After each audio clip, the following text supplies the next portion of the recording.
You are listening to Fantha Tracks. Because of the following special program, Wonder Woman and the Incredible Hulk will not be presented this evening.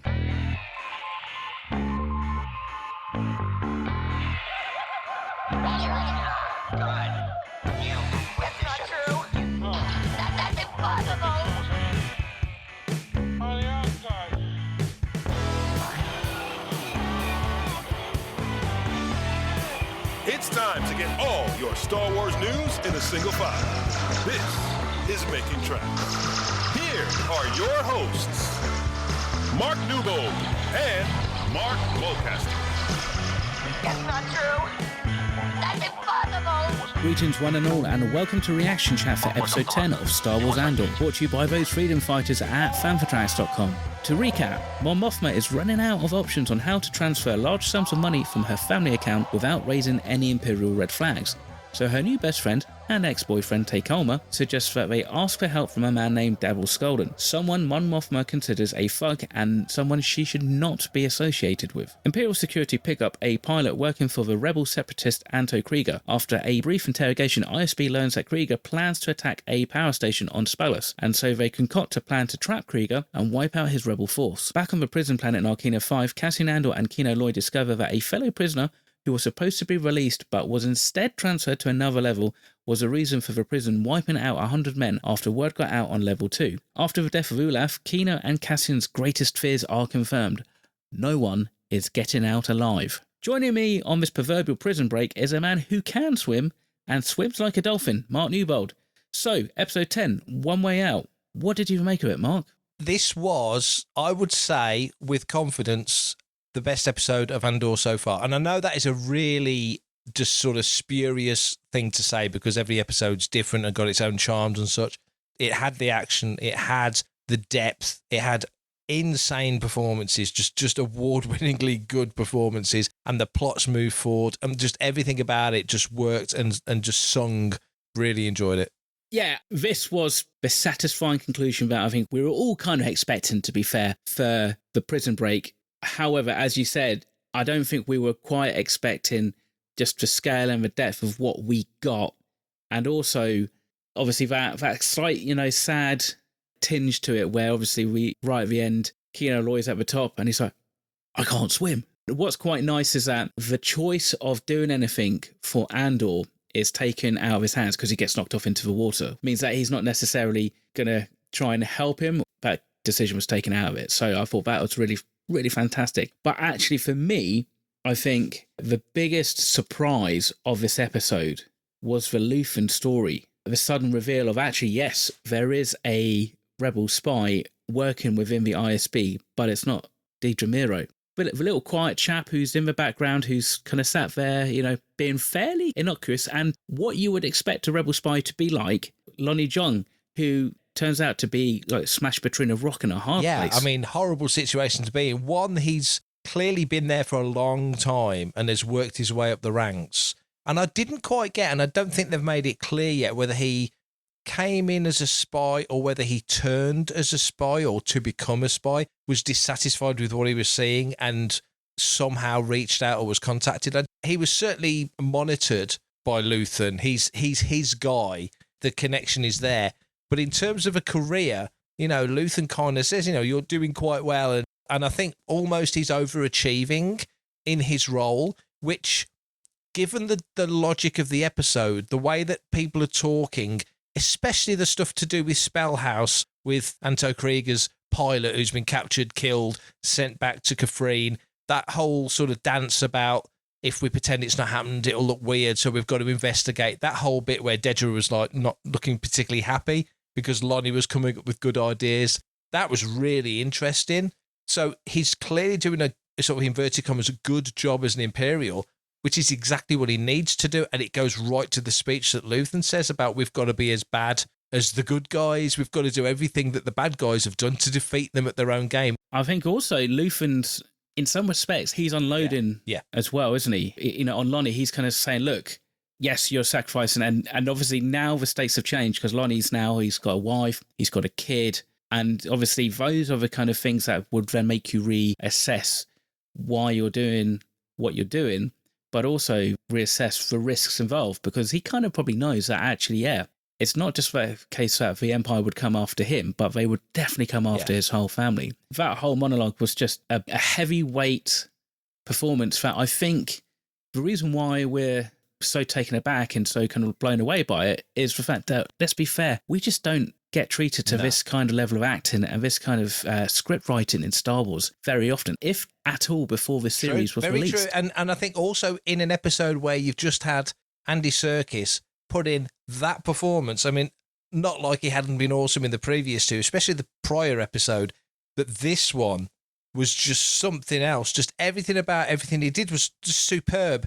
And you're thinking that scene where I can't swim, as you've just mentioned, that whole sequence, and you're thinking, you're kind of expecting the episode to end there, and then no, we switch to Coruscant, and then you get this heavyweight scene, this heavyweight speech from Luthen. It just kept piling on the awesomeness. It just kept piling on the awesomeness. He talks about his ego, how he knows that he's never going to see the promised land, like you say. It's a kind of a Moses speech. You look at it on the page, and it is quite wordy, and it is quite considered, but it's Luthen unloading. He's essentially had those words and that speech in his head for years. He says, I wake up to an equation I wrote 15 years ago. It's the manifesto, the whole stuff we've been thinking about since Aldani. It's the manifesto. It's all the thoughts of how is this rebellion going to justify itself when it actually comes up to everybody making a stand. We've got to be something to stand for, not just something to stand against. You can't just fight against what exists. You've got to be prepared to replace it with something better, which I think is ironic because you look at the history of Star Wars, the Star Wars galaxy, the Star Wars story. Yeah, they do away with the Empire to a large degree, and then by Jakku, a year after Endor, the Empire's pretty much gone. But the Republic screws it up so badly, and it's fascinating to see, and I think it's going to be, because I'm certain as we move through the Revenge of the Sith to A New Hope era that we're kind of in now, with elements of storytelling, that at some point, and maybe we're waiting for technology to catch up, I don't know. I don't know what the constraints will be, but I'm certain at some point, like in the comic, we went between Star Wars and Empire, now we're Empire to Jedi. Storytelling doesn't always have to involve Han, Luke, and Leia. So maybe we will get some sort of Star Wars storytelling between Star Wars and Empire, and really would be fantastic to have something between Empire and Jedi. But then what I think this show shows you is that actually you can have compelling Star Wars without even the mention of the Force, let alone Han, Luke, and Leia. All you need to do is call it Boffins. And, the main character be called Manny, and you've got Manny Boffins, and he dies at the end of the series because that's the guy who discovers the second Death Star. There is a way that, you could totally have almost like a sequel series to Andor, which clearly isn't Andor because Andor's dead, but it's written in a very similar kind of way. However, what makes this series work so well is it's a sentiment of oppression, and it's a sentiment of trying to get people mobilized. Obviously, there's a big shift after the Battle of Yavin, and people start to really coalesce and work together, and also there's a more unified Rebel Alliance. And I think some of the sentiment I don't think would work. The peril with Mon Mothma being discovered, for example, or even Luthen wouldn't necessarily be there so much because they would be outright rebels. But then that just means that the dynamics changed, and so you could have a different story. And maybe that is something worth exploring, would be an outright Rebel Alliance, purely Rebel Alliance story, if that makes sense. So there's all those different task forces, isn't there? Like in between Empire and Jedi, currently like the storylines talking about how like the Empire's kind of obliterating with different kind of strike forces and armadas and what have you the Rebel Alliance has got. You only need to kind of pick one of those, and you've got your second series. We're seeing Mon Mothma in the Senate. You see the decay. That it's a long decay. It's a long drop. It's a long fall. And you get to the prequel trilogy, and you've still got the opulence. You've still got a system that kind of works. But we spoke to Zoraida Cordova last week, and I asked the question, and she couldn't really answer it. So it's kind of an unfair question. But one thing I noticed was that when you get to the Phantom Menace, and you've got the scene at the table when Anakin and Padme and Shmi and Qui-Gon are talking, Shmi says, the Republic doesn't exist out here. And you've got to a point where the Republic is very much all about the inner systems, but not so much about the outer rim. In the High Republic, it's all about striking, especially in Phase 2, it's all about striking out to prospect and find stuff in the outer rim. And my question was, and it was an unfair question because you can't answer it, where's the disconnect? What happens that you've gone from the whole Republic's MO is let's strike out and chart these systems, let's make connections, and let's all be one big republic, which they kind of are in phase 1, to Phantom Menace, which is a couple of centuries later. But people living in the Outer Rim are like, well, probably it doesn't exist out here. Where did that go wrong? And you look at all that we've seen in Andor so far. You've got that Senate room where Mothma is still the one person doing what she said she was doing. I'm going to be the irritant. I'm going to be the grit in the oyster. I'm going to be the pain in the arse that's going to stand up and ask all these awkward questions in the Senate and publicly be that person, whilst quietly on the side, I'm actually doing something else. And there was the wonderful scene in here when she's with Tay, when he sort of brings in Davos Skolden for that whole fascinating conversation about moving the money around and, hey, maybe my 14-year-old son should meet your 13-year-old daughter, that whole thing, which I found fascinating, that the whole dance between those two characters there. And just the thought that Mothma now, and we've said this before because it's been building as parallels between characters, Luthen's at the point where we need to go. This needs to start happening. And we've just watched Cassian do the prison break and instill this riotous, rebellious spirit in all these prisoners, half of which may well be murderers and terrorists. They're not all there because they just happen to walk down the beach at the wrong time. There's probably some real bad guys in there. But nevertheless, the Imperial Doctrine is not doing the right thing by good guys or bad. Is that where Mothma's going to turn the corner and go, screw this? I just need to get out of Dodge and make this happen. But the problem she's got the baggage. And I say baggage in the nicest way. She's got a husband. He's a dick, but she's got a husband and she's got a reputation and she's got a daughter. She's a brat, but she's got a daughter and she's got a cousin who's laying it out on the line with Vel. So she's got a lot to lose. Everyone's got a lot to lose. Cassian's mother's not well. Everyone's Bix is in a terrible situation. Everyone's got a lot to lose, but where do they just go this far, no further? Hi, this is Amy Ratcliffe, and you're listening to Fantha Tracks. The one thing that I've really enjoyed that isn't quite so evident in some of the rest of Star Wars is just the camera framing of these scenes. Every scene with Mon Mothma, she's small, she's kind of like stuck somewhere in the middle of something. Like, in this one, she was stuck in between these two guys, but because of the convex of the seat and circle, she was therefore pushed further back. She was made to look smaller than the other two guys, but also she had this whacking great big chandelier, which just looked like at any minute now it was just going to come crashing down on her head, which was just great framing and made me, whilst I was watching it, feel very claustrophobic. And again, it's just there to reinforce the kind of predicament that she is now in. It's cinematic, though. You make a great point. I don't think it's something we've talked about too much because the story's been so damn good and the performances have been so top draw.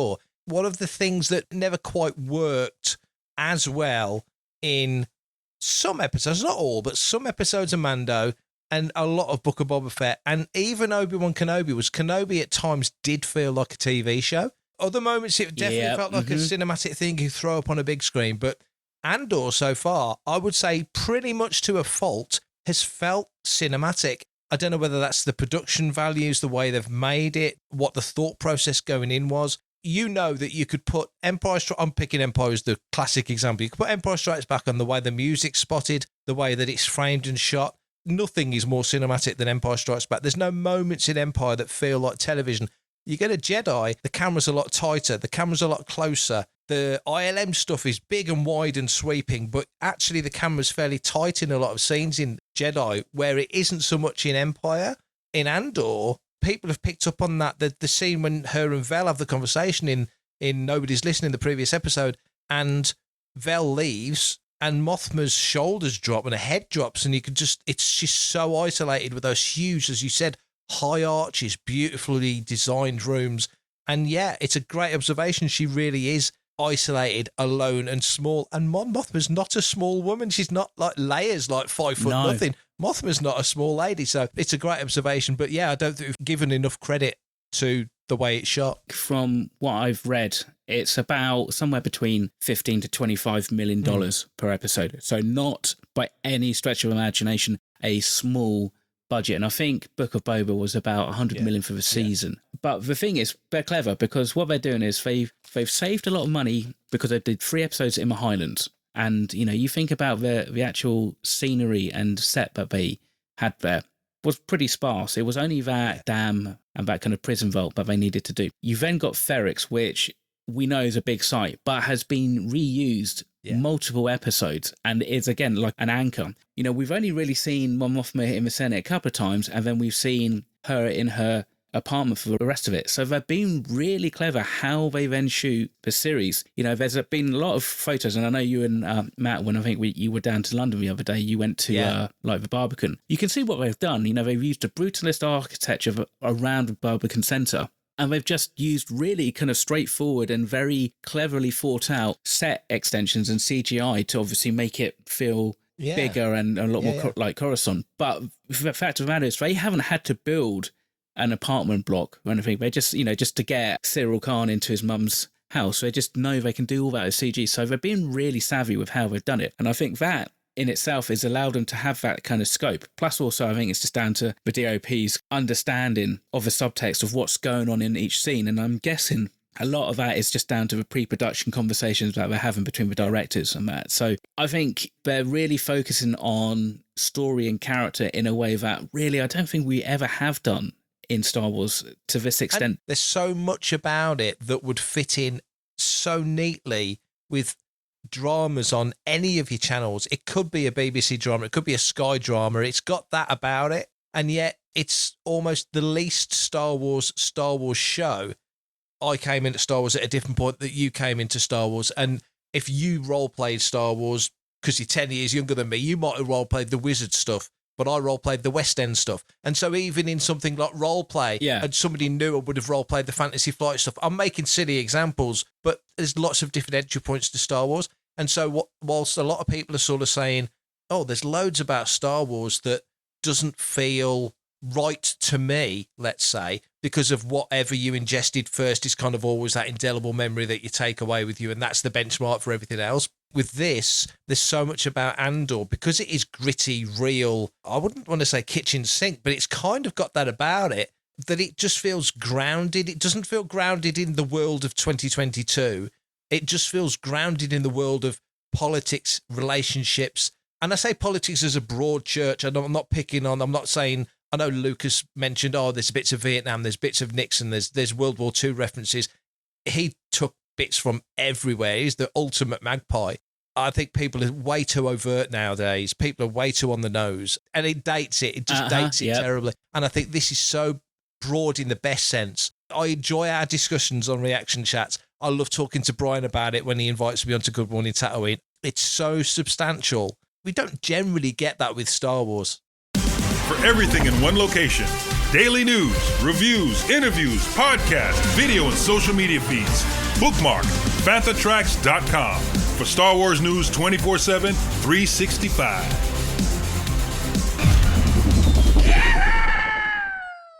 The irony is that this is the meat and potatoes that actually will give us contrast to when we do go and revisit Mandalorian season 3, when that comes out. And suddenly we go back to something that's going to be a lot more action-packed and a different pace. And that there will be people who will be like, oh my God, this is a Star Wars that I've been, missing and was lacking from Andor and that. And, there's no necessarily right or wrong about this whatsoever. I think what it's doing is it's just giving those who want a bit more meaty, heavy going, slower paced TV show, which, to be fair, there's many on all streaming platforms nowadays. It just gives people the option. And it comes down to what we've talked about before in the past, is that actually, not every Star Wars is going to be everybody's cup of tea. And that doesn't necessarily make you a better or worse Star Wars fan if it doesn't really kind of set your world on fire. Let's pick on Brian. Brian doesn't like animation, so therefore he doesn't watch animation. Doesn't make him any less of a Star Wars fan than me and you just because we watch it. So that in itself is going to be good. And I think it will be interesting just to see how, when we get to season 2, how that plays out. And again, it's just like how it all links in and how much it links in directly to Rogue One and then how much it links in directly to the original trilogy. But what I'm pretty safe and confident in knowing that whatever we get in season 2 is going to be astounding on multiple levels, and I really can't wait for it. I'm just a bit gutted that we do have to wait until 2024. Knowing that they've only really just started making it as well, pandemic's put a lot of things behind, but by the same token, what we're getting now is so high quality. I know we're not talking an awful lot about this episode. I think there's a lot of conversation about this episode because it has been so successful in telling this story. When we do come to, like you say, Mandalorian season 3, for example, whilst this has just been a feast and a joy, and this is the show of all the shows we've had so far, 3 years this weekend since Mandalorian debuted. That's why we got the Grogu and the Dust Babies thing as a celebration of that. But this will be the show that you look back and go, wow, well, that came from Andor. That we know that because of Andor. We think this because of Andor, because there's things in this show that are going to put a different spin on the things that we know, but in a way that sometimes you worry that there were certain story things in Tales of the Jedi that actually changed not just the way we view things, but actually what happened. I'm all in for a story making you look at another story in a different way. It doesn't change what happened. It doesn't contradict it. It doesn't go against it, but it makes you look at it in a different way, in the way that over the years when we were kids, Han Solo, coolest guy, best pilot, best gunman, best smuggler, best everything, got the girl, la la la. You get a bit older and you realise he's a goofball that he's hanging on by his fingernails and he only got through it because of Chewie. You can look at characters like that and realise that Luke wasn't, not that he ever claimed to be, but Luke really was making it up as he went along.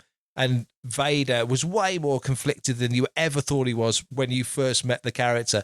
Of course, we've learnt so much about it. But I think with Andor, when we get to the final episode in a couple of weeks' time, and then, like you say, we've got to wait a couple of years for the next one. When we get Mandalorian, we'll be doing reaction chat, chewing through Mandalorian, buzzing because we've got a great action scene or a character we hadn't seen for years turns up, like Book of Boba Fett. We had Cad Bane turn up and Ahsoka turn up in season 2. And of course, we've got Ahsoka to come. We've got Bad Batch to come.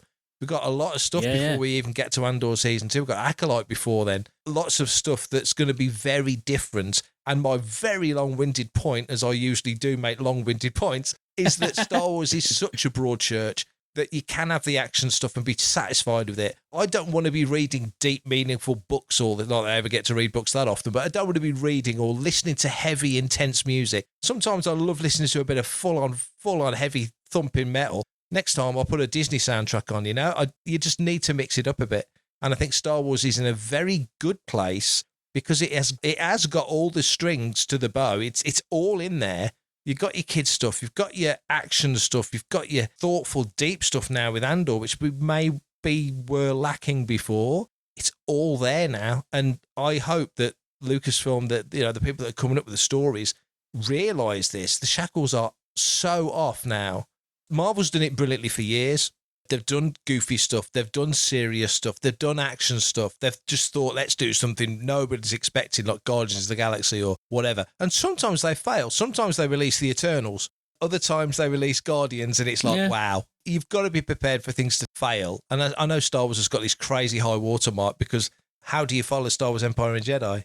And if you're open enough to accept it all and just enjoy it, there's something to take away from all of it. And Andor is just, for me and for you, clearly, it's a feast.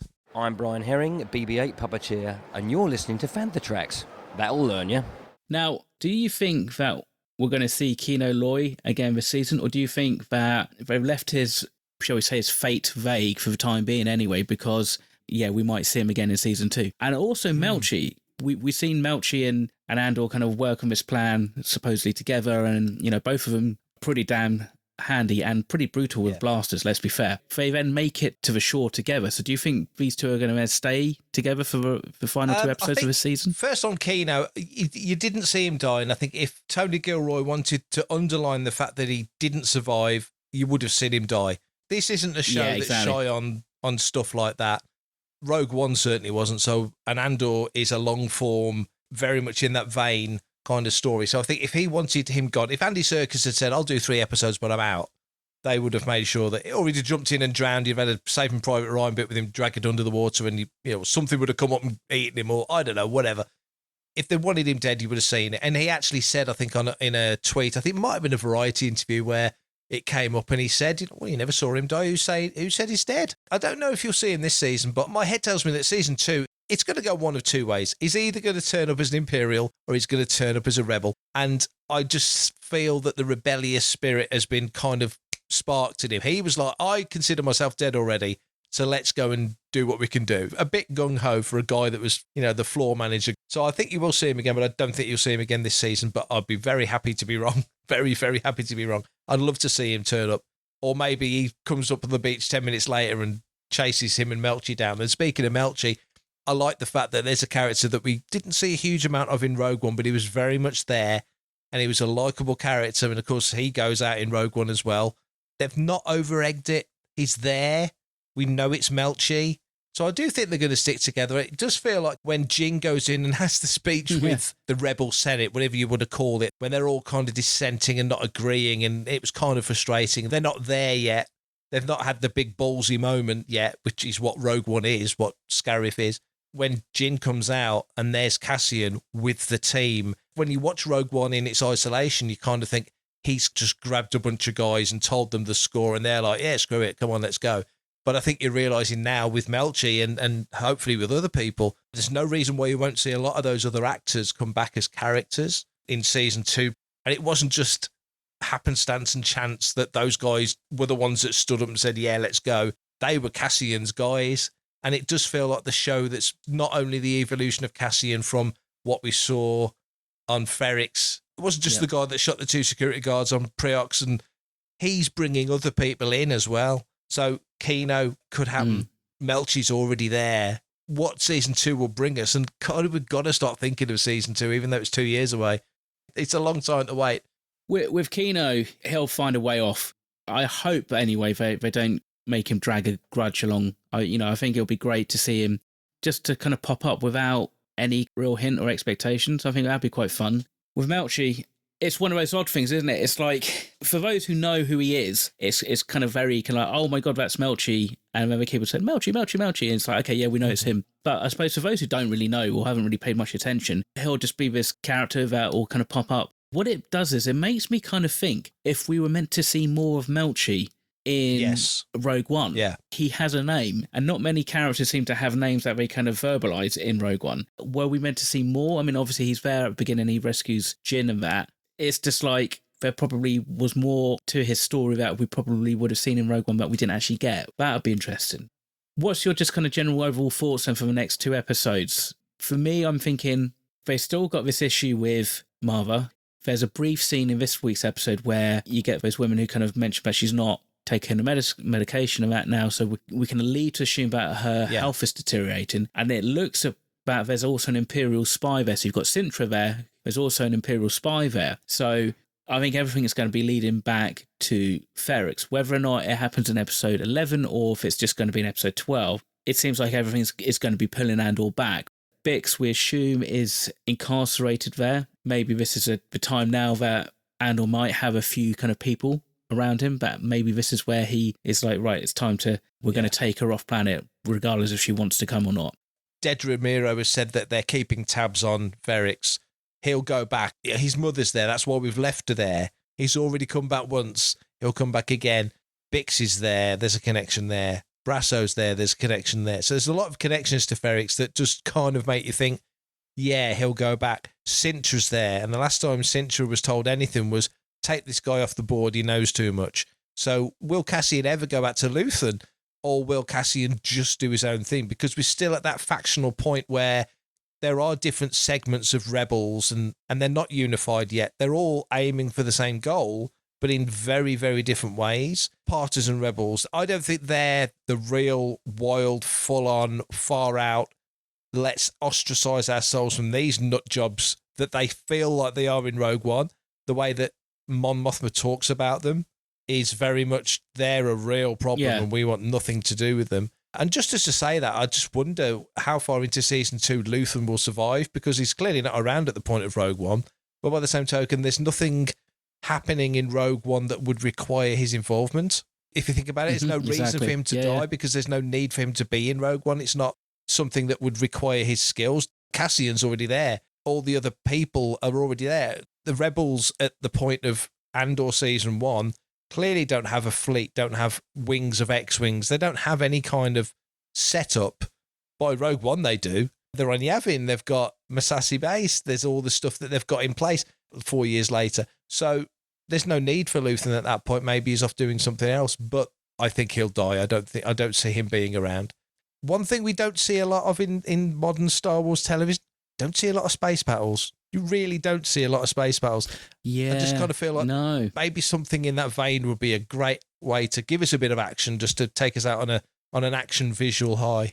You do think that at some point or another there needs to be some kind of thrust. But I suppose it also depends upon how literal you end up taking the opening crawl to New Hope about Rebels winning their first victory against the Empire. If Rogue One and Scarif literally is the very first coordinated Rebel Alliance assault on an Imperial installation, then yeah, we're not going to. But like you said, we know for a fact that Saw Gerrera's got ships and he clearly would use them. So you'd think you'd see some kind of skirmishes around the place anyway. But I suppose it all depends, doesn't it? Again, it kind of comes down to how much or how important to this story Saw Gerrera is. And it comes back down to that notion of whether or not Andor then goes out into the wider galaxy as the rebel spy, as Fulcrum, how much he then has to interact with Saw Gerrera's partisans, or whether or not the beauty of Andor is actually he can work by himself and he's more effective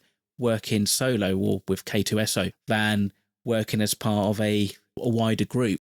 Suppose that is something that hopefully we'll see a little bit more explored come season 2. For now, let's leave the conversation here. Mark, as always, it's been fun and fantastic talking to you, buddy. So let's do it again in a couple of days' time for episode 11.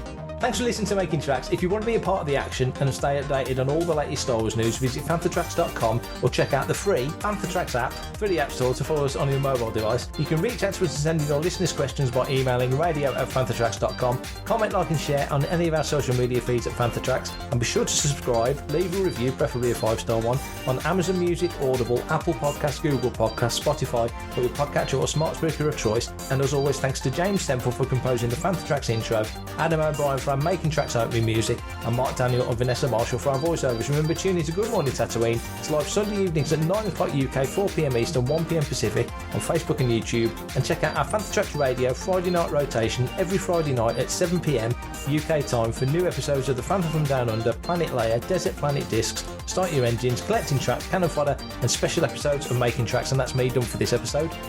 Everybody else, stay safe, take care. Thank you very much for listening. May the Force be with you. Coming up next on Fanthatracks Radio, it's Start Your Engines.